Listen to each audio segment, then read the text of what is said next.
order. It's 5 o'clock. I want to thank everyone for coming to our meeting. You're all welcome.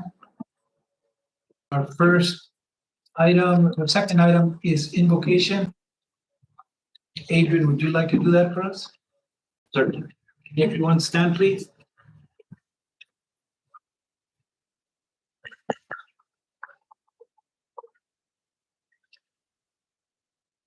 Lord, thank you for the blessings of the snow. Help as it quenches the dryness. We're certainly blessed with that. Bring us good green grass beginning of the year. Please bless those people who are gathered here today and grant us wisdom to do the people's work. Amen. Thank you. Rudy. Can you hear me, Rudy? Me? Yes. Yes. Can you get us started on the Pledge of Allegiance? You're a veteran. It's been quite some time. I pledge allegiance to the flag of the United States of America and to the republic for one nation under God, indivisible, with liberty and justice for all.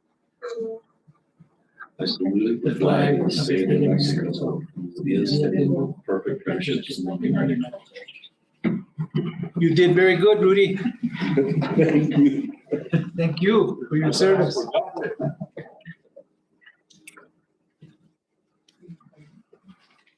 Roll call, Madam Clerk. Commissioner Aguilar. Vice Chair Secretary. Here, ma'am. Commissioner Duggins. Commissioner Gonzalez.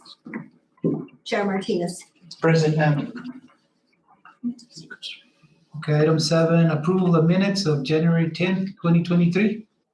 Commissioners, did you have time to review the minutes? Any comments or? No comment.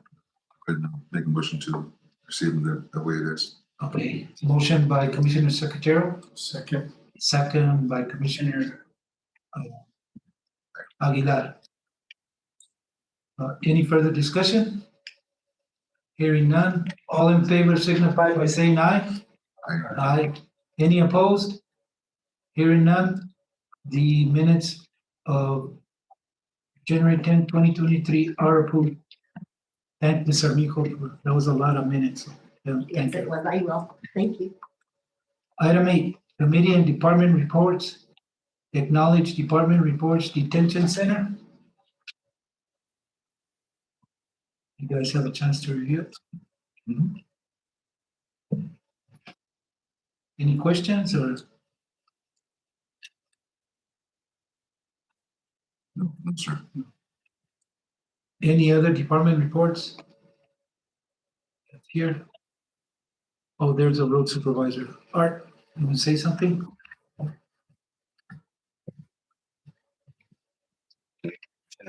Good evening. Mike. No, the roads are all clear and just got a little bit of snow. We really did get that. Thank you. Really did get that much. Magdalena and I think they got about 6 or 8 inches up towards the east and Chola and places. It just got a dusty, but further east, we got about 4 inches. But everything's working out good. Catching up on these roads. We'll hopefully getting some calls now. And now that it's wet, all the ruts, everything else is good. Oh, me and Mike got the millions for Mountain States, and they'll be starting soon on that project sometime in March. They're gonna settle all those millions. Do you know more or less how many tons? They're gonna do about a mile, I think. I think that's what he told Jamie Reyes. They asked us if we wanted the millions, so I told them that we take them. That is everything good.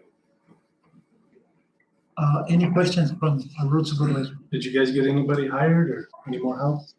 Hired. I sent my recommendations to Mike, but I haven't heard anything back. So I'm just waiting on.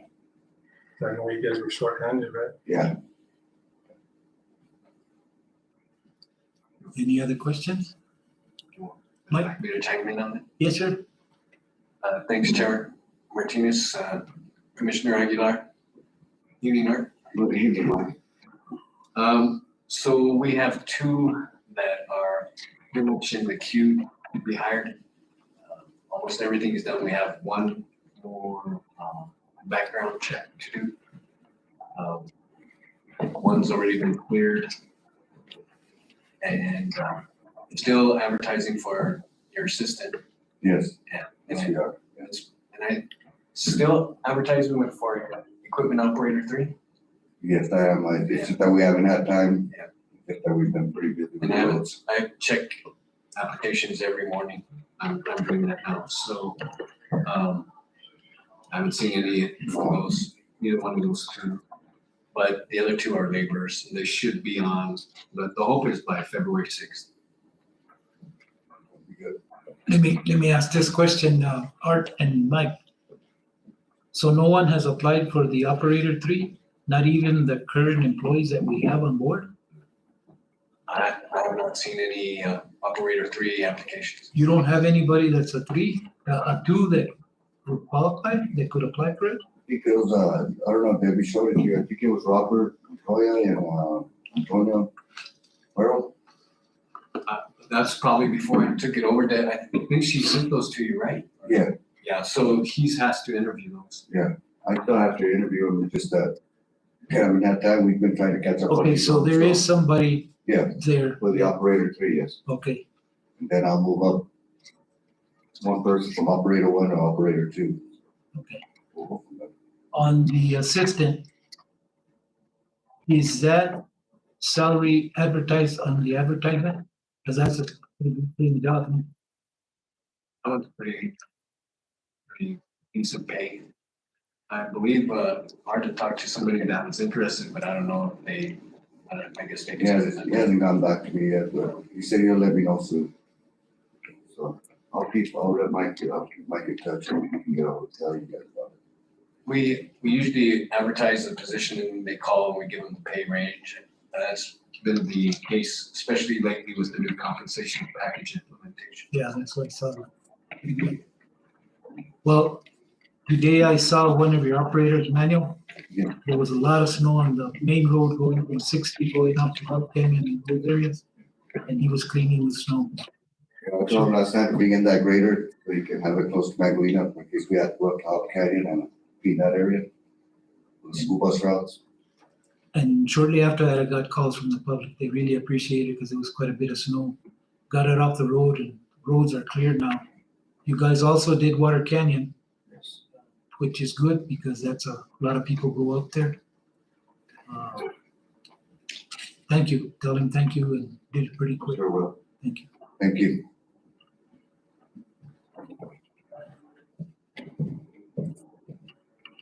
Any other department reports? Okay, item B, acknowledge manager's report. Thank you, Chair Martinez. Commissioners, have a verbal report. Myself and my executive assistant, Jennifer Montoya, answered and continue to review a multitude of difference. Some of them are very intricate. That still goes on. The growth of those things has been exponential. Progress is continuing on the countywide energy efficiency project with solar being installed and the final punch list being received and reviewed. We're still working through the final punch list. I held various broadband meetings conveying the county's willingness to support an ISP in order to provide connectivity. We do have some possibilities coming up, but again, people are looking at the bottom dollar and Socorro County is very, I don't even want to say rural, most of Socorro County is frontier. And so we're hoping at least along the Rio Grande corridor, it looks very positive for that, Magdalena, Alamo, some of those areas. So from Bosque del Apache all the way up to Veguita, La Jolla, that's what we're hoping for. I met with manager's office personnel and developed cross-training and division of work responsibilities until the HR position is filled. I just finished the interview questions and producing or constructing the interview questions and the practical pre-employment test for the position. I'll start holding those interviews probably. I wanted to do it next week, but we'll see how that goes. To have somebody on board as soon as possible because the backgrounds have to take place after that. I worked on PAFs. I lined all of those up and then released them to a director of finance. And those were entered into Tyler, and it looks like payroll is going to go off without too much of a glitch. Met with Valley Sanitation, the director of finance, and contract manager Jennifer Montoya to review the rate grant and analysis of funds for purchase of specification meeting equipment. So that's that ball's sort of in Valley Sanitation's court. And they're going to get special specifications and see, and we're going to have a different tier of equipment. It's everywhere from new to used to see what we can purchase through the rate grant. Attend the legislative session and the managers affiliate meetings. We did hold a rally at the Roundhouse, and I were there along with seniors. I was interviewed by the Santa Fe New Mexican, and I believe I sent you all that interview. Yes. That's it for now. I don't want to do too much. Got tons of projects still going. Well, we attended those different affiliate meetings, Mike, me and you, for the conference. One was the Fire Protection Grant Council. The guy that gave it, Robert Casados, said that there was like 125,000 per county, and they had a lot of money. So I don't know if we applied for it. I wrote me a little note here, and you said that Mark had already applied for it. My understanding that Mr. Mercer's looking into it. That's pretty good money to be able to pay the volunteer fire department some kind of stipend. And the other one was for the detention center, so much money also. Did you ever look into it? I passed that along to the jail administrator and asked them what's been done. I think I copied the director of finance on that too. That was pretty good money too. Okay, item C, acknowledge commission. Right here. Okay, acknowledge commissioners report. Commissioner Joe. Oh, okay.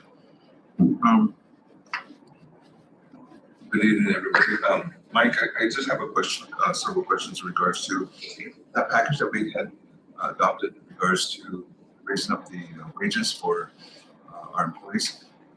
I know roughly we have like 100 employees, 105 or something. Yeah, give or take. How many of them were affected with this package? Everybody was effective. Some, I believe 7, including myself, received no increase. Some received very substantial based upon the market analysis that was calculated along with the inflation rate and the consumer price index, and then that was calculated minus raises that they had received in the past, and then the numerical value of the job characteristics within each job. So I can tell you that some people, especially our detention officers, received maybe a 35% raise. Some others received less. So, of those, of that group of 105 roughly, how many of them, like, I know if somebody has been in the organization long enough where they've moved up, up in the ranks in regards to, so people that pretty much have topped off, they're not really affected, right, with this package? There was 7. I just didn't put myself in there. I'm not within the meeting. but, you know, so, there was about 7 that were being paid above their established numerical value, which is the market rate. Some are just very good employees, and so they made rank very quickly. So they were there, and then there's established guidelines with each job characteristics. For example, sheriff's deputy 2, you have to be 2 years, sheriff's deputy 3, 4 years, sergeant so many years, so that's just an example. So along with other job descriptions, there are some departments that had some personnel that received raises through their department heads utilizing other funds to give them small increases over the year. And so they've reaped those benefits. So when you do the market analysis, they've actually been being paid more than the job worth. And if you remember, when I was getting ready to implement this, I brought this to the commission's attention and said but nobody would receive regression. If that happened, then they would stay. And then based upon when the commission reviews it again, and if there's budget capabilities, then you do the steps that now we have a framework in place that wasn't there before. So there's probably 7 that were affected that either because they're employees that have excelled they're at their market rate early because they've made rank. Yeah. Or there are some that have received raises throughout the years, and based upon the numerical value and the formula utilized are being paid above their numerical value. Okay. I guess I was just kind of up in that predicament in regards to that handful of people in regards to I knew kind of just went up the rank quicker than everybody else, or just have been here long enough. Is there a way that maybe for them not to get discouraged? Is there a way that maybe we could do something for them in terms of a one-time something in regards to, like for me, if I was in that shoe, if everybody else got, I was like, oh my gosh, you got a 20%, I was like, oh, and I that would be pretty discouraging, I guess.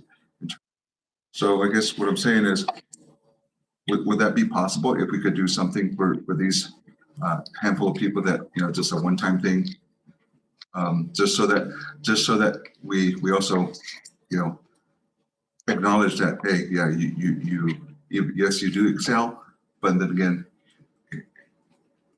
I don't know, what do you think, Commissioner McCombs? Let him answer because he's a member of the budget. Well, as you know, we talked about sustainability, and anytime you talk about implementing a compensation package, sustainability has to be one of your considerations. As you know, our sustainability was more and more limited, not delimited, but limited because of steps we didn't put into place. So that's one consideration. And it's a fairly large fiscal impact, and it's because those savings that we thought we would rely on to pay for some of the packages have sustainability actually did not come to fruition, and also actually increased. So at a substantial rate. So with that in mind, then I would have to go back and establish parameters of which ones and what reasons why we would give an increase. Would it be for both of those parameters? Is somebody that excelled and or somebody that's received raises when nobody else did because their department head utilized other funds, and so they are above the market rate, and they had those benefits all those years, and so now they get another identified increase. I would need some direction on Well, it would, trying to cut through all that. it wouldn't be like an increase per se, it would be just a one-time, just one time saying, hey. So. I And I'm understand what you're saying, Commissioner. I think anytime you implement a compensation package with one that never existed, there are going to be a starting point. So, and to me, I understand what you're thinking, that it's unfair. Maybe I'm not trying to put words in your mouth, but I can see how somebody might feel snubbed or not appreciated. However, if you gave those a one-time increase, and again, remember that our elected officials, some of them didn't, even some of the commissioners. So then you would do that to those, and then the other employees would go, well, we should get that too, because so where would be the limit? Because some people got 20 cents and some people got $3 an hour, so the idea is to have a compensation package that is as fair as possible, utilizing the consumer price index, inflation rate, and then the raises that they've received over the last 3.5, 4 years that this commission put into place at a fairly substantial increase that they hadn't had before. And then go back and say, well, we put this compensation package in, but these other people deserve something as well. I understand it, but I just don't know how to cut through all the intricate details in there to discern and just say, okay, those 7 people, again, myself excluded, what would be the monetary value assessed for that? And would that then be telling the other 113 employees, well, yeah, but they deserve it too? Because some of the other employees, I've already said, well, they were being paid higher than they should have been. So, that's the way it goes. And then you have to discern, okay, if you got no raises, that's what you want to do it, or those that only got 5 cents or 10 cents or 20 cents or $1, so if you would let me know, I could try to develop some numbers, but it could get fairly costly. Commissioner Secretary Yes, sir. and Mike, when we put this together, this compensation packet, well, you put it together, approved to the commission. Our past manager had something to do with it, but they had never implemented something. They paid a consultant to put some of that together. I like it because if I was a department head and I had 5, 6, 10 employees in the different classifications, now I know what I can offer as the starting pay, and they will know what they get. And also, if they do a good job, according to the way it is, they can get, if budget is there, a 2% increase. Never before did we have that unless we missed a lot of raises. That's why we not caught up, but we were able to give a lot of raises to our employees. Now, I think it's fair this way, because if I'm an employee and I'm on this classification, okay, this is the pay. Like, that's why I asked about the foreman job, the assistant. It's pretty good pay. So all those guys that are working under that department, that's something to shoot for. That's something to shoot for eventually to get to that position where they know they can get to that money. So I think the compensation package is real good. There's 7 employees that didn't get any this round, but like Mike said, they were making more money than the other ones for quite a few years. So I think, my opinion, I think we leave it like that and go forward. What the other commissioners feel. Commissioner Duggins?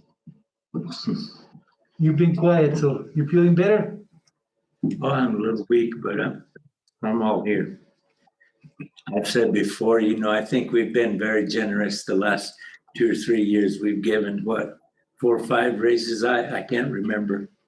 5,000 a head for a COVID deal. We just finished a Christmas bonus.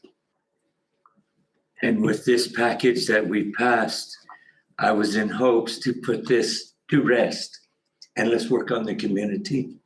I'm frankly just tired of hearing about it. We've got a good deal here. Those people that didn't get the raise, the other people would say, well, you've been making too much for how many years? We've got a base now.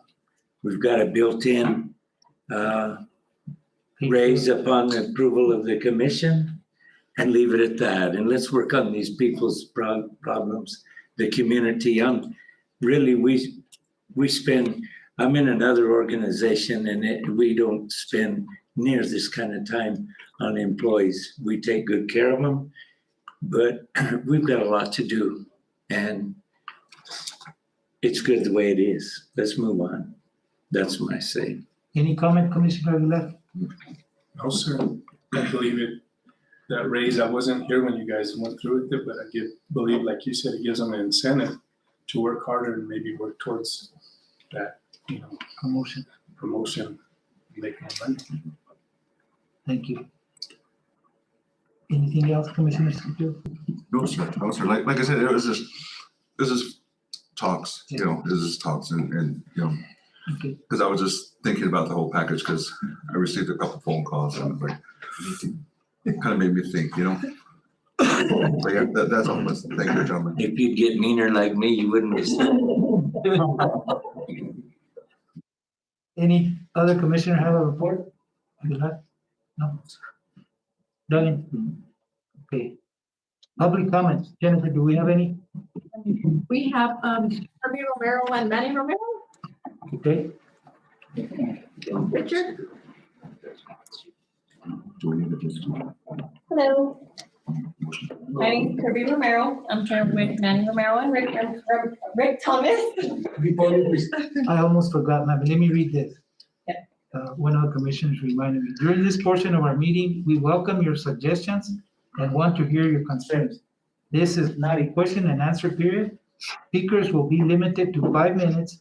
The county commission is not able to take any action on matters discussed during the public comments. Speakers are requested to state their names for the record. Thank you. Thank you.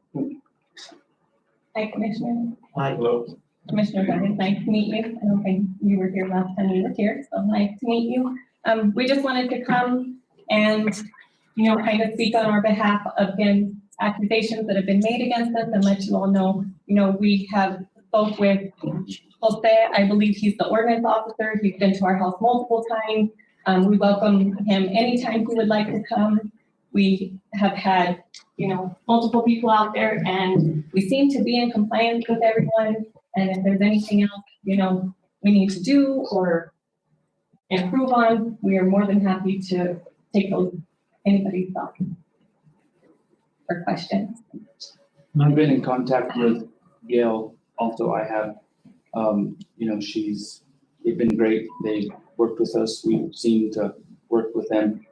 And, we're an open door. Anytime you guys would like to come out and see what we got going on for the community and for, handicapped kids, disabled veterans and first responders, we are more than happy to walk you guys through and show you what we got. And, just prove to you guys that it's not what everybody is saying it is. Any comments from you, Mike? Go ahead, Mike. I think this was an issue and we looked into the complaints. So far we have found no validity to the complaints that we received, and that's everybody reported back to me. As far as any of the other stuff, I think I had to talk to you and said how that might go with the special zoning and stuff like that. So I think we're in a wait and see type of thing, unless the commission wants to. I believe most of your events are fundraisers that benefit people that either are handicapped or have some type of need. Yes. I would like to ask you a question later on about GRT. I don't know if you are a registered business in the county, so that might come later. But other than that, I think where we're at, everything that was said, we looked into, we didn't see anything. So they're legal, everything's legal. Yeah, every report I've gotten, everything will probably be at another, if they're gonna have another 1 or 2 events, we'll be at it again. Make sure everything's hunky-dory again. We looked at the lights, and that type of stuff, noise, there wasn't any, but I know it wasn't that big of an event, so we'll probably go out there and do our due diligence and make sure that we just didn't take a one-time shot and actually do due diligence to make sure we're both playing on the same field. And, but right now, I think we're in a waiting game on that other zoning, and see where that goes. We also, I've been in contact with Gail as far as the lights. If we ever do turn on the lights for any reason, they're always off before the curfew. There's several horse facilities in our area.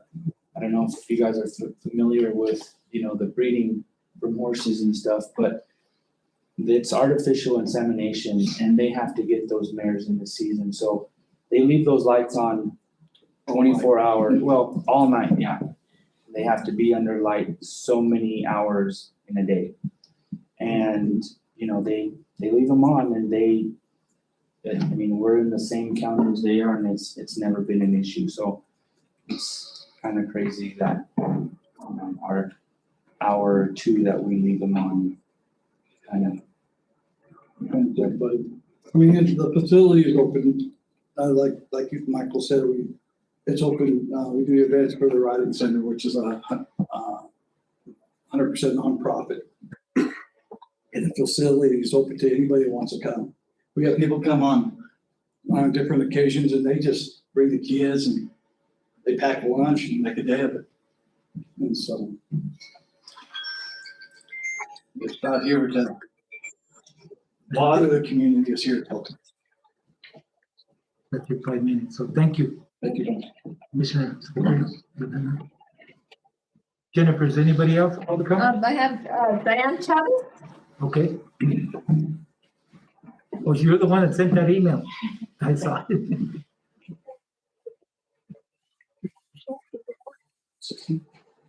Oh, okay.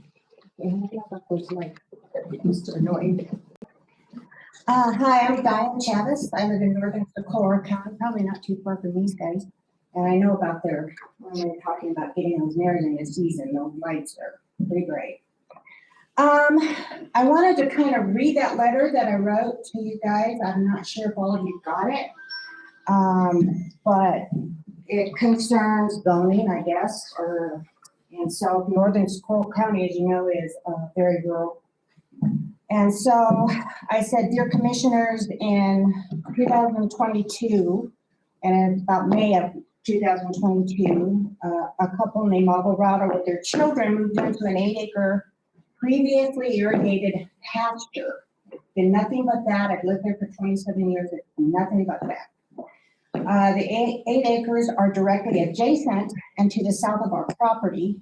In addition, they have moved a used mobile home onto a parcel of land. And I get that we don't have too much control for that sometimes. The actions have made an untenable situation for us as follows. They have no septic system. They have no electricity. They have no running water. They have a well, but they can't run it without electricity. They are in a flood zone, and that mobile home just sits on a couple of bricks or blocks, that's it. It just sits up there. They haven't put anything around it. They placed the mobile home next to the community ditch and they're fighting with the co-op about that. And we have 5 dogs running loose without fencing. I'm afraid to put them first down there now because I don't know, because they have 3 German Shepherds and 3 other dogs that they just got recently.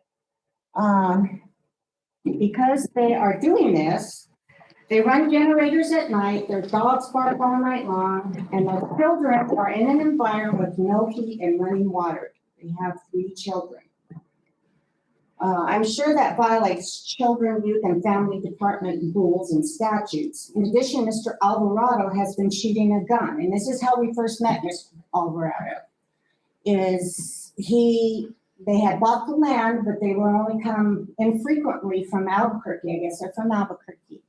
And they started shooting a gun. We heard it, but everybody shoots a gun. Don't care about that. My husband and I both have guns, we're hunters, all of that stuff. Then he started shooting it toward our house, and it hit in a tree that's right across from our front door. My husband went down there and didn't call the police because maybe he didn't know, so he went down there and said, hey, you're shooting at our house. We got animals, we've got us, you're hitting right here in front of our door. You gotta aim that somewhere else. And well, my bullets don't go that far, he said. That was his big comment. And he was shooting a 22 and anyway, I don't have to go into it. People that have guns know better. He was there with his child too, so I don't know if that gun is locked up. Anyway, his property's address is on Malesio Road. Our property is on 87 Camino Yubilberry. So it's just one road to each other. They want electric coming from off of private property. They keep trying to get the Socorro Co-op to hook up electricity when they have access to it on their side of the property. I know that, they own that property and all I want them to do is move to the other side because I have to look at their sludge tank. It's right underneath their mobile home and they have moved in it. There's no power to it. And they have a portable toilet sitting right there. So when I turn down to my driveway, that's what I get to see. And it's not only disgusting, but I think it's environmentally unsafe because there's a community ditch there also. I don't know what's gonna happen when they build a septic or anything, and I don't know if anybody's inspecting them because I haven't seen anybody inspecting them. So, to us, it's a big problem. The neighbors can hear their dogs barking incessantly all night long. None of them really like it. One of our neighbors who they tried to hook up electric to was never notified, and the co-op never got permission to cross his property to get that electric. Never got permission. So, and he's from Albuquerque, and he's gonna try to move down. He didn't understand the process either, and he didn't know that they had to get permission first. Now they want to hook up to another one that's on our property, and I've got the Socorro Co-op so far delaying that, but I'm not going to give permission for them to do that because they're just right there on a community ditch. I mean, yeah, somebody's gonna turn on the water one of these days and they're gonna go under. They're not built up on anything. It's been that way since May of last year, we're talking about. So, I'm just wanting to inform you of that, and I know we don't have zoning or ordinances, but help. It's become a mess, and they don't talk to us and I don't talk to them. Now their garbage is starting to pull from our driveway. I had to pick up garbage the other day.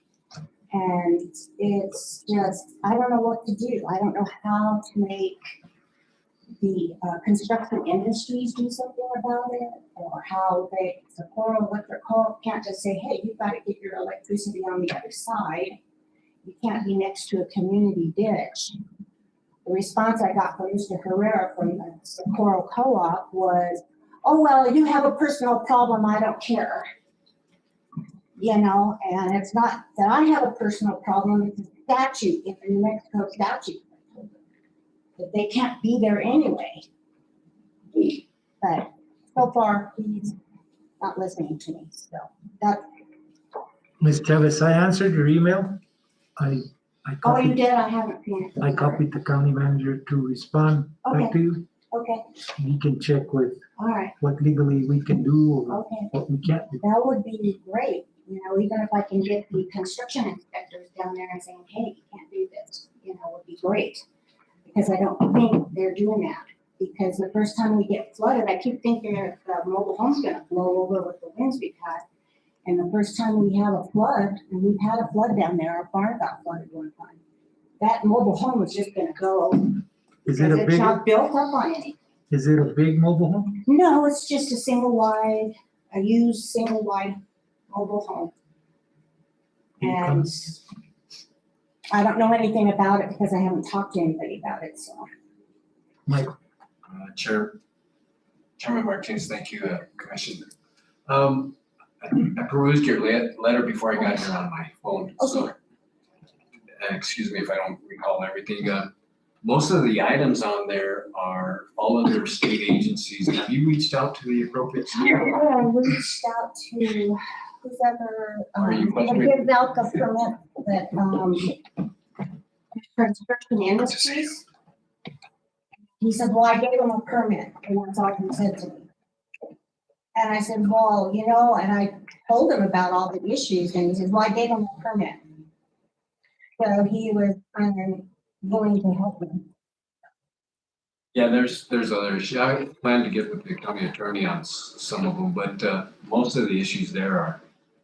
And I don't wanna be calling like the dog guy to go out there. I know he has a lot of issues in northern Coral County because we have a lot of people dump their dogs there. And we don't wanna be calling the cops all the time for noise and them shooting a gun and, you know. I don't wanna be going to CFYD, which I am considering doing, because those kids don't have heat and running water. You know, there is something wrong with that. And, you know, I've lived down there, over there for 27 years. And we've never had this problem before, never. I'll be in touch with you. Okay. Okay, that would be great. Thank you very much. any other public comments? Jennifer? No, I believe that's it. Item 10, new business. A, Richard Oaks, agenda requested for public input on Santa Rita Ranches POA, Riley, New Mexico. Sounds hot seat. Not with a Z. What we would like to do, I sent you electronic letters, things like that. We are Santa Rita Property Owners Association in Riley. We have 89 lots out there. We have our treasurer with us, and we've been dealing with these roads on the east side of Ranch House since 2008. 2008 was the last time the county bladed. It's all BLM property, and all the right-of-way is owned by Socorro County. But they haven't bladed it. And we have people who live back there permanently, and we have two other roads that they can't get to without using those roads. And so we've been using our grader guy illegally to flat blade it, so when the road washes out to a 3-foot ditch, people could get in and out without driving down the Rio Puerco or the Rio Salado or going across BLM, which is trespassing. And if we can work out an agreement with the county, these two roads, our association will blade them correctly, as long as we don't have the liability. And I would think that the county has liability right now, and they're not maintaining them. So the risk management is going up by not maintaining them. But we're willing to pay to have our grader, it's only 2.5 miles. to have our grader operator maintain those roads so the people we have living back there permanently can get in and out safely. And I've got copies of letters that I sent. I've got a map of the whole area right here, and I don't know who should I give it to. The manager.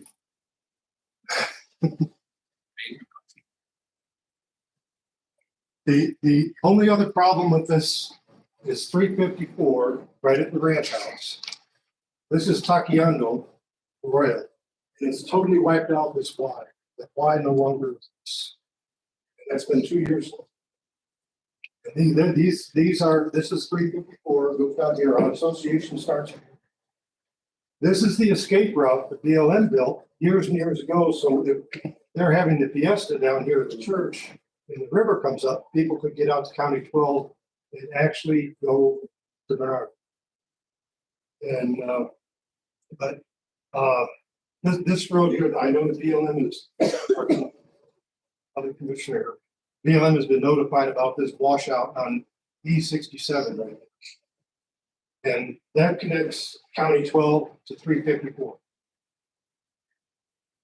So you have GPS readings of what you're wanting to do? From here to our, this starts our ranch house right here, our association. And then from here, now right in this bend is a BLM cattle drive. BLM property all the way up to there, then it becomes association property. And then when you get down here, it becomes George Romero. And this is County 12 coming in. And this is one of our little roads that goes up to steps. So let's redo this. Bring me this and then your contact information. You have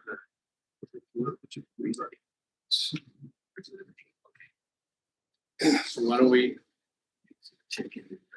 Obviously, I don't think the commission, because you're asking, I guess you're asking that the commission relinquish. Well, just let us blade the road without having responsibility in case somebody wrecks their vehicle out there and dies in the accident. So, love to do some research. Yeah. Well, because, I mean, we use licensed insured contractors.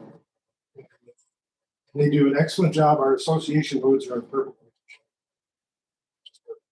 condition. The road out here, some of these roads right here have washers going across them. There's culverts there that are solid enough. Well, what you're looking at is that's Forest Service road. That's Forest Service road, but it's after it leaves Ranch House. County, we're contracted with to address that service. So I don't know if we're in a position to either authorize you or to relinquish it. I don't think we are. So that's why I'll need to review it and then we'll need to meet. And we can call the Forest Service to see what but technically there's no forest back here. Well, The National Forest is way back over here. If that's identified as Forest Road 340, 354, Yeah. you guarantee the U.S. Forest Service knows it's there. And Oh, that's there. yeah. So let us review it, and then we'll be in touch, and then we'll obviously have to meet with the Forest Service, and then you're explaining exactly where you want. Yeah, from the ranch house mineral, we're gonna have to get with the county to repair that washout. Because it will take a lot of dirt. Is that a county maintained road? Well, the Forest Service is maintained under contract by the county, but you can't get across there. Now, this road right here goes up to the escape route, and that's where the Y comes in. And that Y is totally up. So we're gonna have more intricate conversation. Yeah. This will take too long for us. Is that the road that gets 120 the backside? No. This is Travis Sullivan's ranch house right here. And this is our association on this side. There used to be a Y there, and this 350 short went down to the Y and it goes here. And this is the escape route that made a Y right here, and it comes around by the schoolhouse and the church, which is right there. And then it goes out to County 12. Are you gonna be home tomorrow? I can go up there immediately. No, I won't be out there for another week. Okay, we meet sometime next week. Yeah. You better, Arthur, But we're willing to, take over the maintenance of it, which will help the county. And then our people can get in and out. Arthur, on that P67 where the BLM, where that big washout, when you went to our public meeting, he showed us, did the BLM ever go out there? The BLM went out there, but she wanted to meet with me out there on, this week. She was gonna email. Okay, She sent me she gave me a call today. And then I was gonna let Mike know, tomorrow that I was gonna meet with Virginia. Her and, I don't know who's the other person that went with her. She said that, that is BLM. so they'll, Yeah, okay, so, we said it'd be, if the county and the BLM can work together, maybe we can get 2 dozers in there and fix it. fix it up. Okay, thank you. Probably do an excellent job on the road. Yeah. You cut all the way back to the fence, and you can cross the fence. We don't get no fun. Thank you, Richard, for bringing it. Next one is item B, Rudy Delgado, agenda request, vast improvements 911 calls, New Mexico.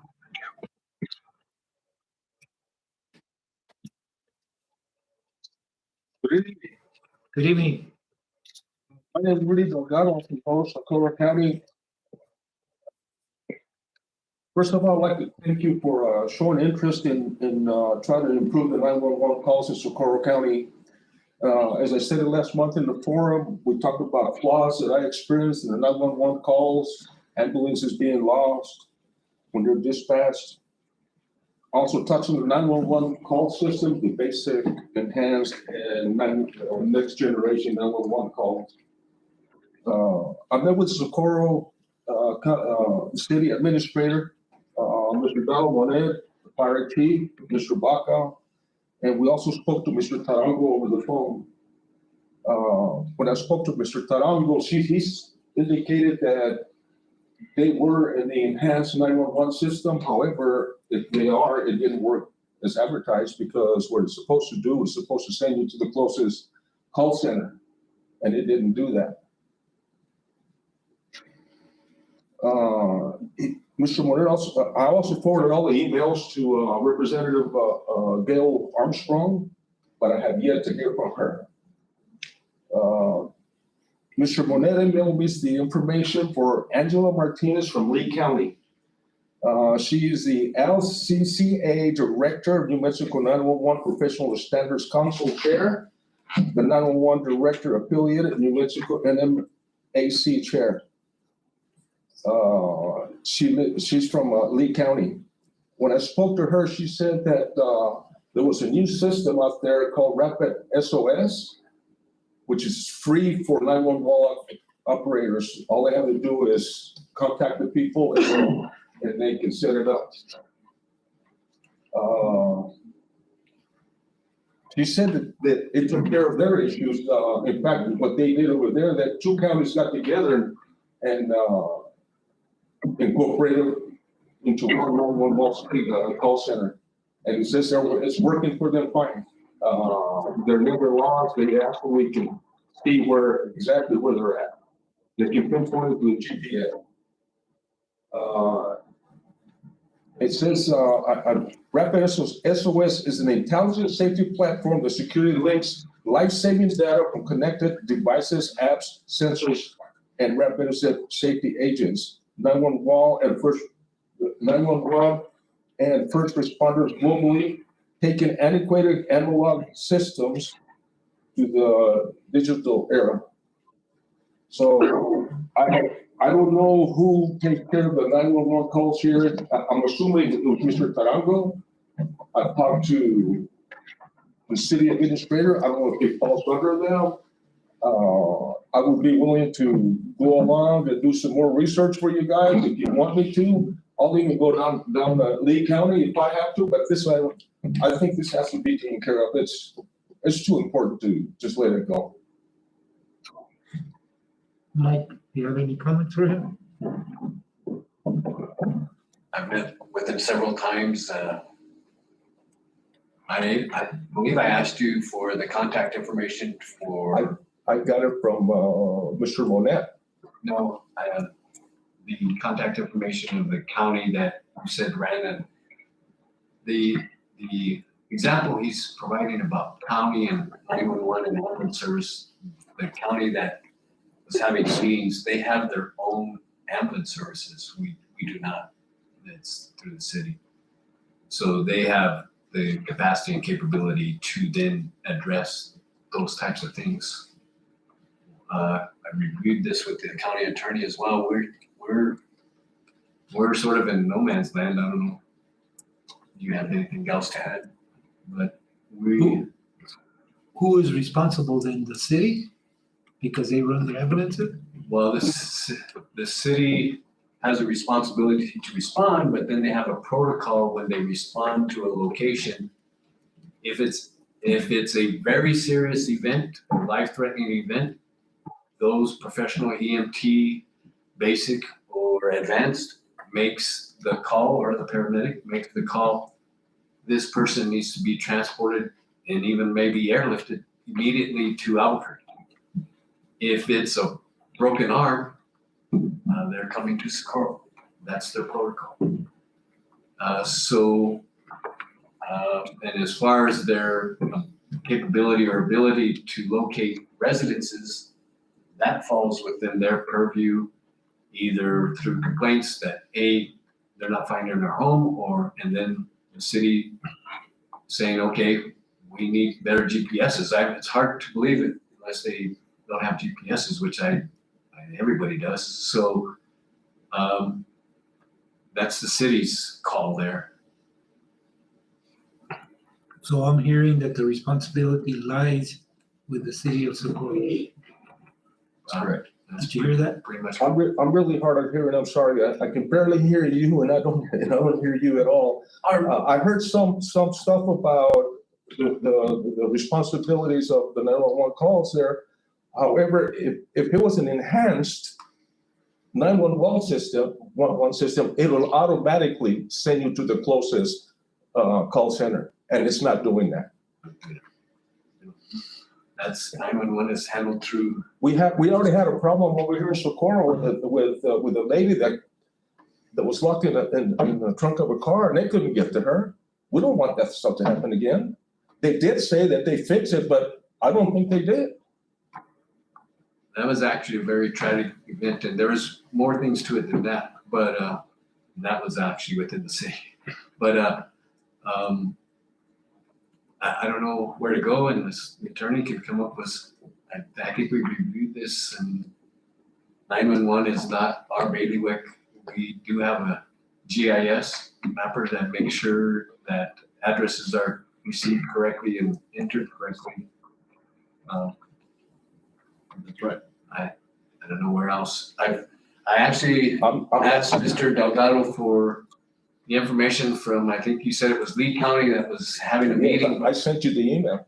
I never got it. So if you hear of another one, or just send me the contact information, I'll see what they're trying to see what they're doing. But one of the very dramatic implications there is that the county there is very wealthy, and they do have their own ambulance services, and so they can then, that's their protocol. They can discern where to go in conjunction with 911 and the protocol upon arriving at a scene. Does it really matter if they own the ambulances or not? Yeah, because Is it the 911 part of the state, or is it part of the county, or is it part of the city? What is it? 911 is it's federal funded, and then funnels into the state. So then I would have to go to federal to get this taken care of if you guys can't help me out, or? I think I had that conversation with you, Rudy. It was, I asked you to get a hold of the Department of Homeland Security and Emergency Management. And then I also said that you might want to check with the PRC and their licensing. And I think I even said DPS, go to NMDPS, those three agencies. And then I think our discussion was, while you were doing that, you would give me the information from Lee County, and I'd check with what Lee County was doing. Yeah, you send me to Mr. Monette, and you send me to the state police. to talk to them, and I did. I tried to talk to Mr. Tarango, Guadalupe Tarango, or Terrazas, whatever his name is. I did get a call from him when I was driving, and I told him I couldn't talk. And the only thing he told me is that 911 calls were prioritized as in categories as to how bad the emergency is, and I can understand that. But irregardless, it doesn't matter. An emergency is an emergency, and it should be taken care of. And we should have something that's going to work for us. Right now, it's not working. I do not want to come to Socorro. I live 7 miles away from the ambulance, and I am not coming to Socorro. In fact, I had to drive myself to Albuquerque on another emergency because I wasn't about to wait 45 minutes and hopefully the ambulance wasn't lost. I'm not doing that again. So something's got to be done. I'm sure you guys would be doing something that's happened to you guys. You'll find out real quick what it's like. Well, Rudy, what I'm hearing from the manager and the attorney, the responsibility lies with the city of Socorro. I think you need to go to a council meeting and petition the mayor and Donald Monet. I figured that Donald Monet would take the ball and roll with it once we talked about it, but I even called him back to try and get some information. He didn't answer my call. Then I emailed him back up with the information that he had mailed me, and I asked him if he had sent that to the Long Call Center, and it appeared that he didn't know. I don't know what you're talking about, he said, so I left it at that. Well, Rudy, you can do what I'm suggesting to you, just like what you did now. You got on the agenda here. You got an answer from us that it's not our responsibility, it's the city's. So now you know whose responsibility it is. Now you need to get on the agenda for the city because Donald works for the mayor and the trustees. So get on the agenda and see what the trustees and the I mayor will say. do that. I will do that. I think that's the way to go. And the fire chief works for the mayor I had and the trustees. a small video about 911 calls about rapid SOS. If you got going to play it, if you don't, it's fine because we're not doing anything over here. How long does it take? I don't know. How long is it, Rudy? How long is it, Rudy? Oh, it's It's a minute. there's a real short video, not even 5 minutes. We take all of the police, fire, and EMS, emergency and non-emergency calls for the entire county. Seconds save lives. Seconds and minutes can make a huge difference. A lot can happen. The data we get from Rapid SOS ready devices is life-saving. Yeah. Rapid SOS to me, it's like another brain. I can know where my emergency is before the emergency comes in. It's one of the main tools that we use. Rapid SOS understands what we do and the necessity of being efficient and timely. There's no other software like it. I make sure my children's devices are Rapid SOS ready, and I would suggest that everyone does. It's extremely comforting to know that Rapid SOS is there for my kids, my family, when they call it.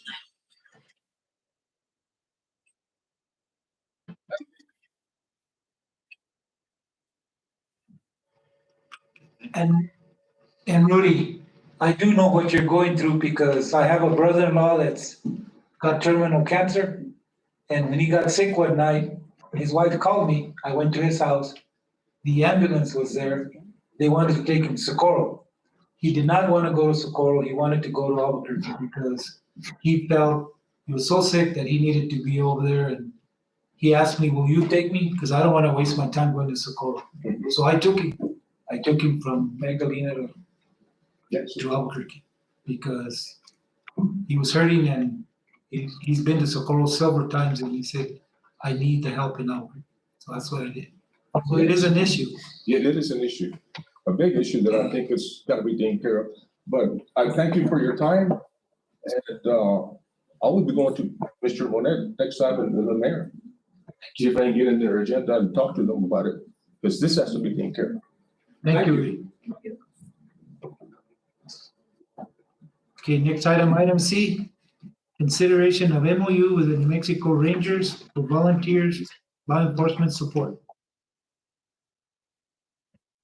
Mike? Oh, Mike, certainly. Mr. Chairman, members of the commission, this is an MOU. The New Mexico Rangers is is basically a group of volunteers that augments and assists sheriff's departments.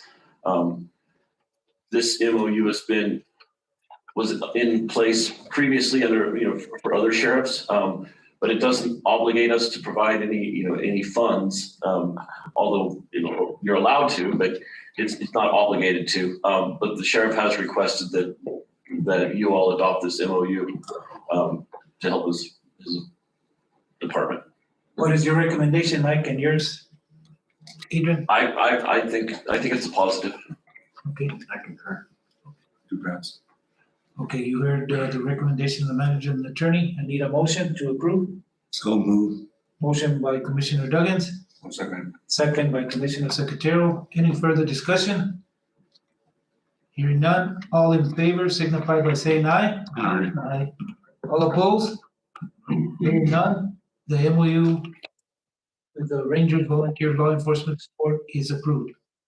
Item D, consideration of resolution 2023-25 investment policy. Mike? Mr. Chairman of the commission, the commission directed at the last meeting to bring the investment policy back for consideration. This is the same investment policy that the county had previously adopted. And who's on that committee? Commissioner Duggins is on that, right? What committee? The investment committee, it's, you all decide who's on that, you all, when you adopt this, you decide who it's going to be, but basically the members of the advisory committee are the county treasurer, the deputy treasurer, the manager, the county fiscal director, and a county commissioner. But you have to choose the county commissioner. Mr. Chairman, as it stands, the whole commission is the committee, right? That's correct. The commission is the board of finance. So either, so you can do it one of two ways under New Mexico statute, which 610(8), and basically the treasurer gets to pick where the investments would go, and then this board, sitting as the board of finance, gives it the green light or the red light. However, under the law, you are allowed to delegate that authority to a committee or whoever you choose, and that's ultimately what this policy is doing. It means that the board wouldn't make those. The board of finance, you sitting as the board of finance, gives the authority to make those investment decisions to your delegates. For me, I'd rather keep the whole commission so we all have a voice, What are the wishes of the commission? My wish would be to keep the commission, the 5 commissioners, That's the way I it think is. so. Okay. But we have no say-so from the treasurer, right? She can invest it wherever she wants to. No, you do have a say so, and as with this committee, if you so choose to do that, she gets to pick where the investments are made, and then you all get to either veto it or approve it. up or down. Up or down, yep, vote it up or down. Okay, This was, I'm sorry, Chair. go ahead. Thank you, Chair Martinez, Commissioners. This was brought up in December and then brought up as an actionable item today because the commission as a whole had wanted to be more pliable and responsive due to the changing investment environment constant, rather than prolonging decisions on manipulating our funds at the highest interest rates, which has been demonstrated. 1 month delay can cost us $49,000 was last month, $49,000 in interest. And that's why it's on the agenda today, because your direction to us was to bring it today to either have And everybody voted for it, and to have Commissioner Duggins to sit along with the treasurer, director of finance, and myself. And that was the understanding and philosophy behind it. And this is the policy that puts that into play. Commissioner Duggins will be voted out every time. No, the committee actually, Well, now all the the committee committee, does is, so let me give you some insight. So we always have money in the local bank, and this committee actually would meet with the local bank again because they're supposed to be presenting some type of package, but I couldn't meet with them because this was up in the air.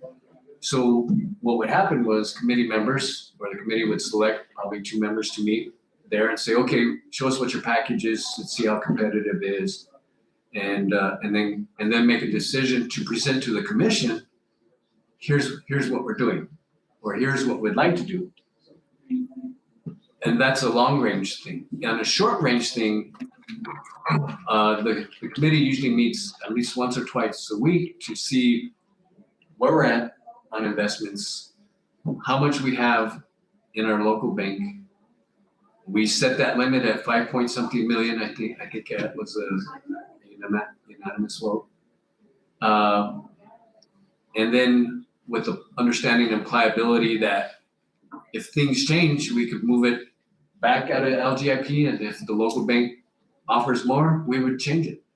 If it stays there, then we just say, okay, we stayed there. Our threshold is 5.2 million in our general fund.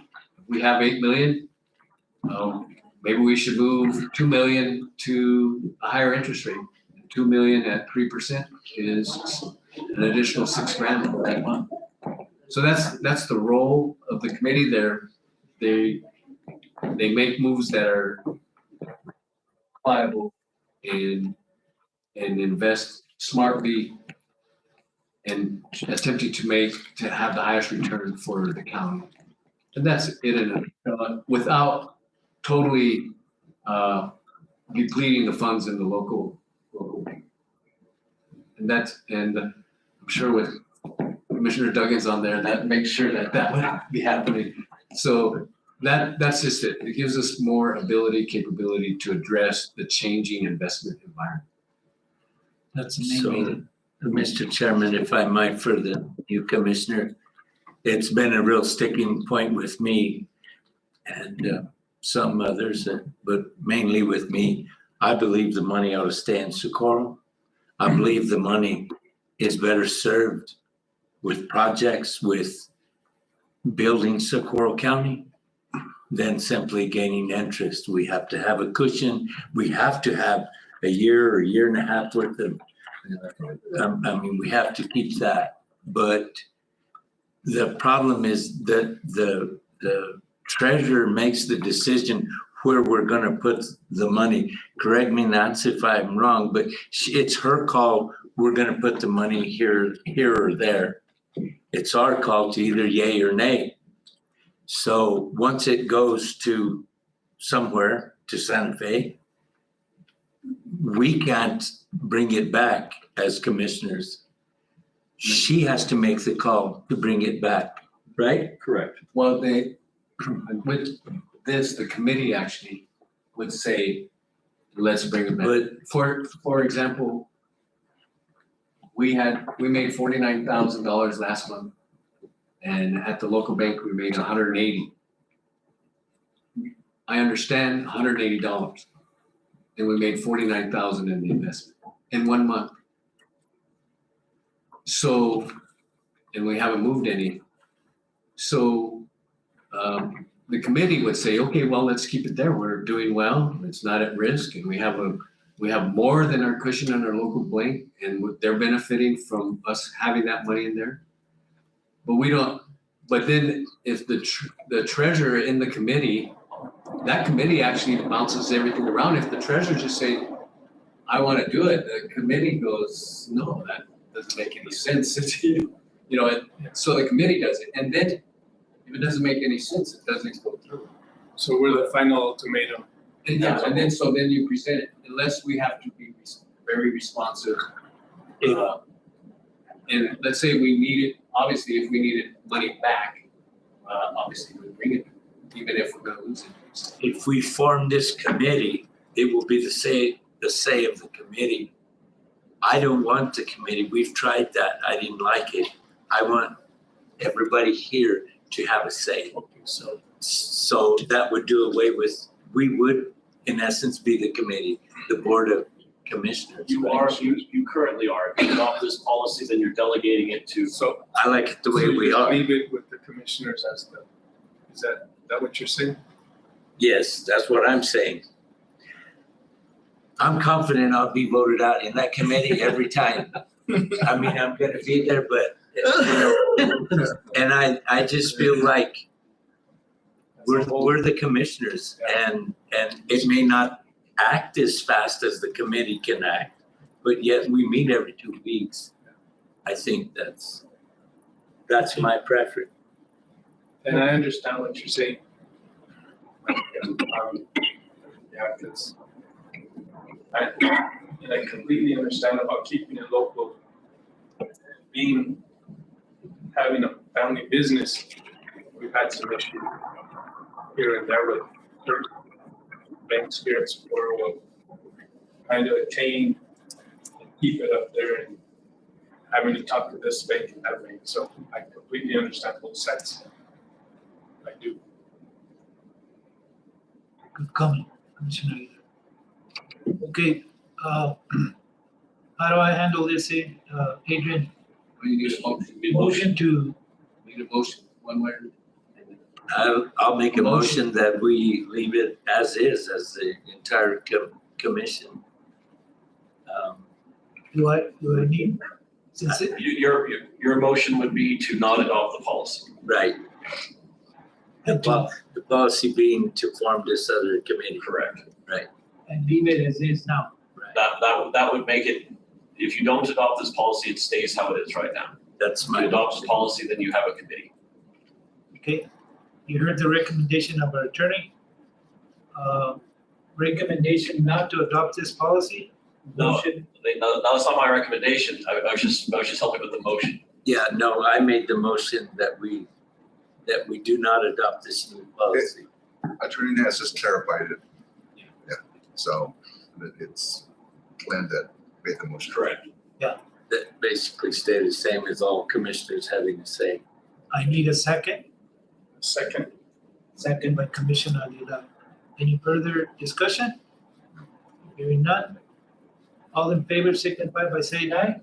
Aye. All opposed? Hearing none. Resolution 2023-25 investment policy is not approved. Item E, consideration of resolution 2023-27 budget adjustment, fiscal year 23/001.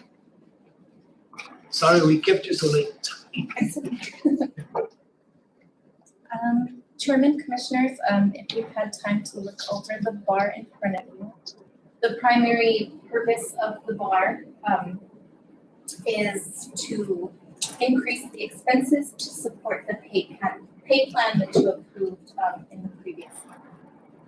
So what I've done is I've taken all the anticipated salaries and wages for the employees involved in the pay plan. I've put them into a salary schedule. I've developed that schedule to acknowledge the benefit increases that would occur from that. I've gone through each fund to target the lines. Those will be detailed in the bar as the supporting documentation. I've increased the expenses to make up for the half a year that we'll be seeing these increases for this budget. And then I've also added a few grants that we've received throughout the year. Primarily they're legislative appropriations, and I think we had one, where is it? San Antonio Fire Protection Fund grant. And that's really it. Did you have any questions on it? This is just to adjust for the salary plan. Yeah, and I can kind of go over my notes with you if you'd like to hear them. The first one is that the pay plan expenses are going to total about $441,845 for this fiscal year. That's the impact just for this fiscal year. And I believe in your discussion when you were going through the pay plan, it's gonna be twice that next year because you'll experience the full year. The new budgeted expense for next year is gonna be about $886,804, which I think fell about $100,000 short of what you anticipated it to be in your meetings. The primary source of income that we're using in order to support this is going to be GRT for the general fund. We always budget real conservatively because you never know the economic climate that we're gonna go into, especially the last few years. So we budgeted conservatively, we've experienced a half year, and then we're just adjusting GRT to acknowledge that we're gonna have, I think I put about $400,000 in excess GRT above what was budgeted. And it'll vary in there, but that's what I anticipate it to be about.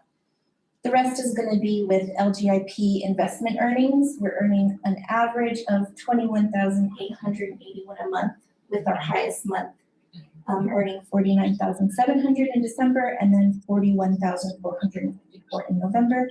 And then we're earning about $163.96 on average with First State Bank. And then there are also increased transfers to the jail, but as you know, we always have floating vacancies in there. It's never 100% staffed. So I don't anticipate reaching 100% of the transfers out of the general fund and into the detention fund for the year. So that'll also alleviate some of the burden on the general fund. And then I did just want to make a note that I did take out the sheriff's vehicle grant for $180,000 that you'll see in the bar. I already had it budgeted, but I hadn't received the agreement when I did that. So I had put it in here, but I haven't taken it back out. Did you have any questions? I don't, any commissioners? Okay, need a motion to consider resolution 2023-27 budget adjustment fiscal year 23 bar 001. I'll make the motion. Second. Second by Commissioner Duggins. Any further discussion? Hearing none, all in favor signify by saying aye. Aye. Any opposed? Hearing none, resolution 2023-27 budget adjustment fiscal year 23 bar 00 is approved. Item F, consider resolution 2023-28 approving and accepting the fiscal year 23 second quarter financial report. Good morning, Commissioners. What we have in front of you is a lot of reports. This is our second quarter fiscal summary of the expenses, revenues, and transfers that we received within the 6 months of operation with Socorro County. I went through it. There's nothing significant. Every department's spending on schedule. They're all within like 2% or so of 50%. So there's no excessive spend, there's no excessive underspend. Everything looks really good. Nothing stood out aside from, again, what I referenced in the bar, which is an increase in interest income and an increase in GRT. And the GRT won't be easily recognized on this sheet, but because we're so close, the next 6 months, we'll experience about the same intake, and that's where you'll start to realize it within the third quarter. So we're not in bad shape. We're not in bad shape. I have no bad things to say. We're just good things. We're doing good. Any other questions from the commission? Sir.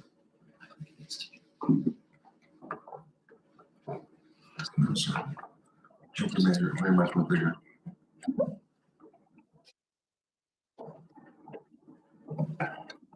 And if you all do have questions as you're reviewing it, if something pops up, feel free to email me and I'll respond with any elaboration.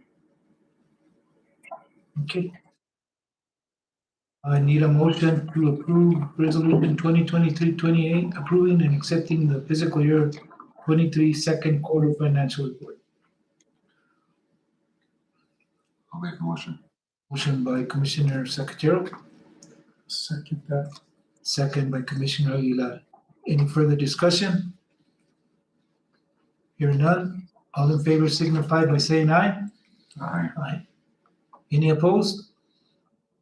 Hearing none, Resolution 2023-28 approving and accepting the fiscal year 23 second quarter financial report. Thank you. Item G, direction to staff reference Sholey Bridge. Mr. Chairman, if this will be on the executive session, so I suggest we just skip this Okay. at this point until after executive. Item H, review and direction to staff regarding ARPA funds.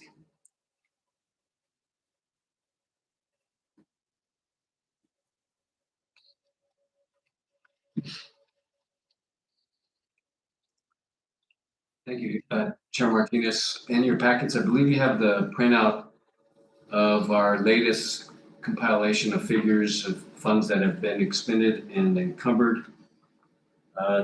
These are several of our pillars in which the commission identified where we would allocate ARPA funds. We received $3,231,542.00. As you can see,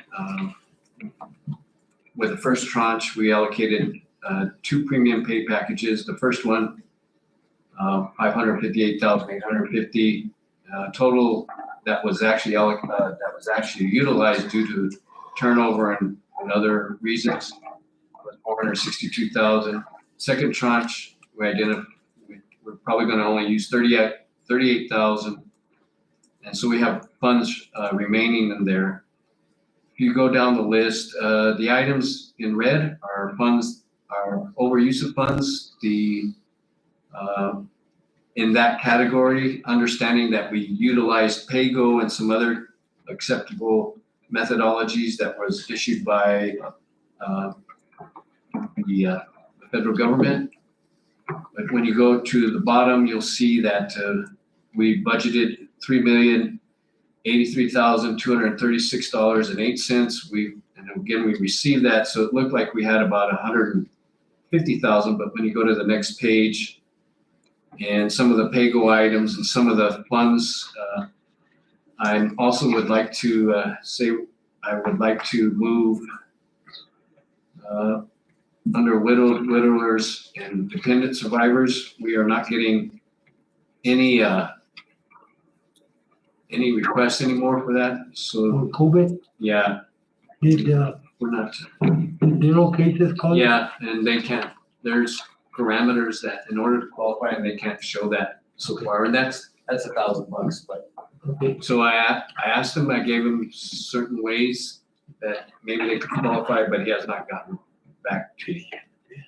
So I'm asking that we move the funds.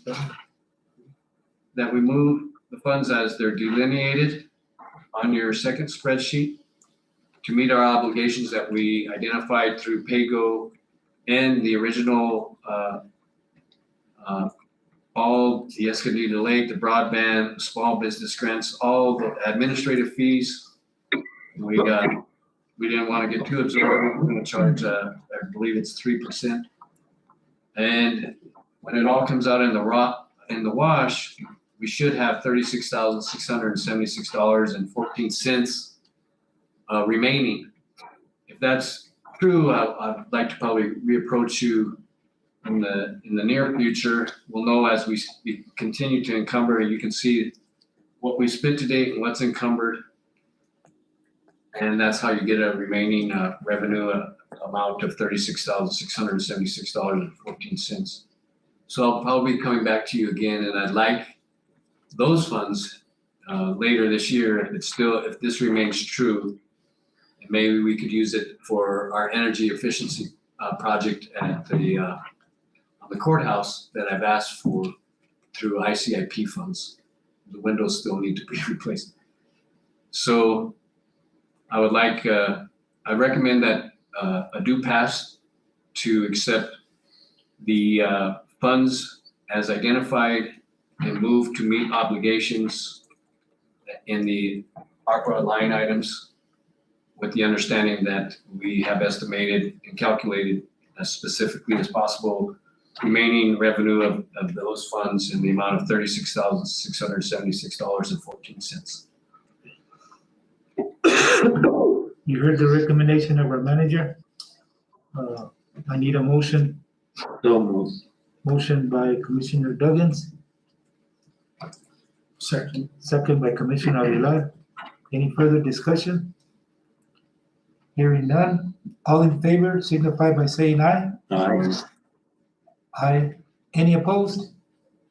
Hearing none.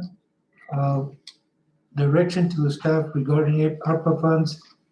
Oh, that was that. We're on aye. Okay, Aye. yeah. Direction to staff regarding prioritizing, no. That was approved, but with the 36,000 that you're gonna come back, if that stays true, to re-authorize it somewhere else. Yeah, I'll be having that. I'm sorry. That ain't saying yeah. I don't know why that came out, but yes, sir. Thank you. Yeah, I'm actually hoping, we'll see, we might even have more savings because there's things in there, or there might not. Just, we're constantly getting change orders on our other stuff, so that would be my intent. So I just wanted to give you some flavor of that in the future. Thank you. Item I, discussion of direction to staff regarding prioritization of road projects.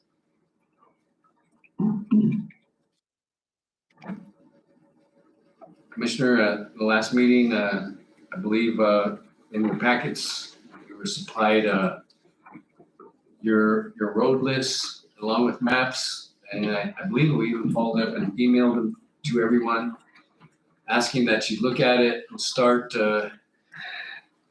identifying roads. I think you already sent me an email, Commissioner Chairman. Yes, I sent you I think I online. responded to you on those items.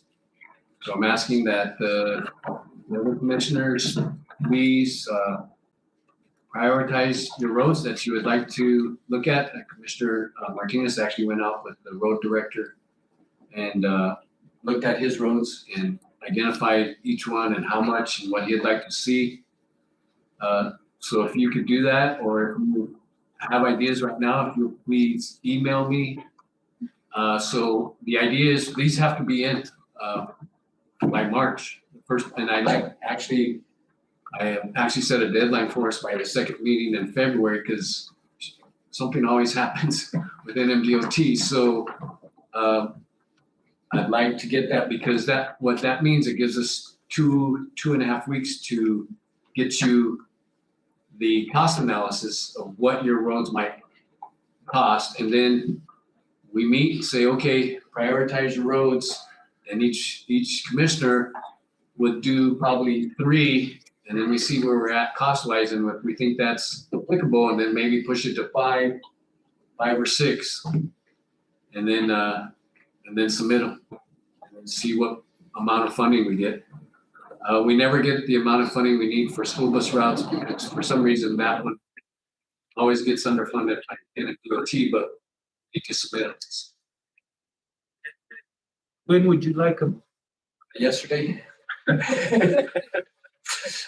So if you don't mind, if you could either get road superintendent and either go out, just identify the roads you think. I got an email from Commissioner Gonzalez earlier, one road he's thinking about. So, he doesn't have 3 or 5 weeks. He might by the end of the week, because obviously it's going to take time, especially if it's a big road, to do a calculation of how much material and everything like that. And if your list is pretty exhaustive, that could be, take a lot of time. I was gonna ask you, Mike,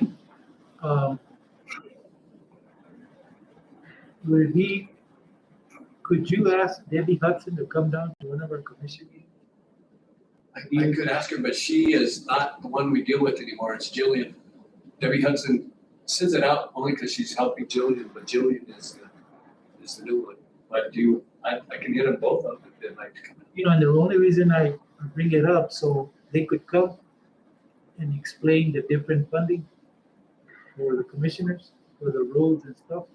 I know you can explain it, but I know like Hop Canyon, I was almost sure they'd approve it, but they said it was a drainage thing and they didn't. And they did, I submitted that one along with the Alamo one, and it's only after we actually sat down with the engineers and reworded them both, but they still wouldn't bite off on Hop Canyon. They wouldn't even bite off on it through TPF. So LGRF wouldn't, and TPF wouldn't either. So you guys have questions for Mike on the funds for the roads? Okay, the commissioners will get it to you. You have my list and we'll go through it tomorrow and we'll prioritize it 1, 2, and 3. Right? Okay. Thank you.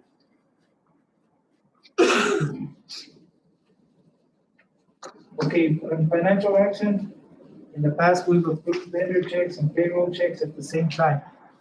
Who wants to do that? Motion to approve both. Or is there any I'll question? make the motion to approve both. Motion by Commissioner Douglas to approve vendor checks and approve payroll checks. Second by Commissioner Cafeterio. Any further discussion? Hearing none, all in favor signify by saying aye. Aye. Any opposed? Hearing none, vendor checks and payroll checks are approved. Item 12, executive session.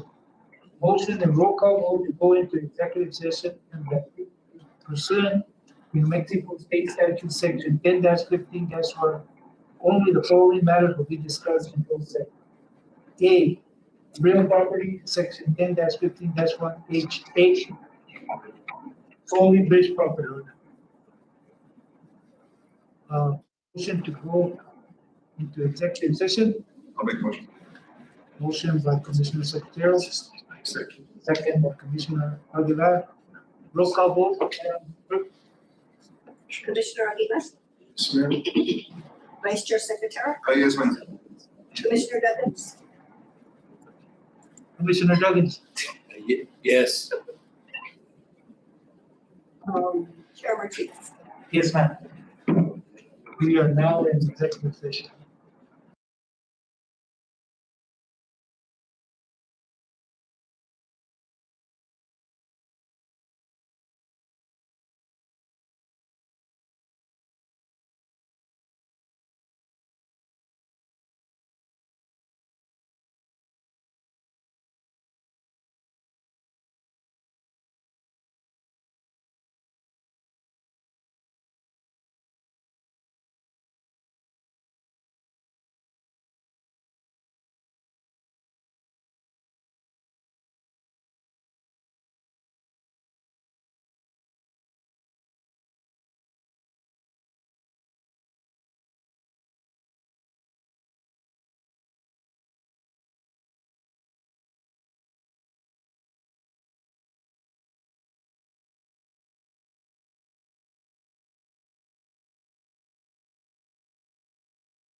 Okay, Commissioners, I need a motion and a vote to return to regular session.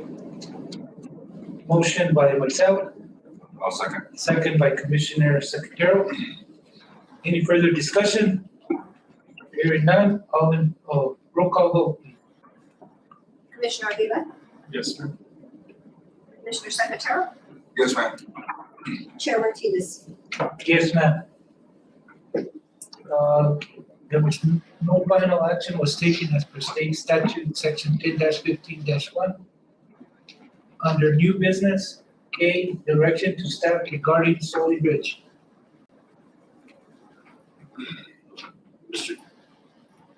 Mr. Chairman, I believe the appropriate direction would be to the motion to direct staff to acquire the property necessary for Sholey Bridge using whatever legal action is necessary. I will make a motion to direct staff to acquire appropriate property to continue with the Shore Bridge. Motion by Commissioner Secretarial. Need a second? Second by Commissioner Aguilar. Any further discussion? Hearing none. All in favor signify by saying aye. Aye. Any opposed? Direction to staff regarding Sholey Bridge is approved to purchase the property and all that's required for Sholey Bridge. Next commission meeting is February 14th at 9 a.m. Happy Valentine's Day. You guys too. We are adjourned at 7:01. 7:01. Thank you.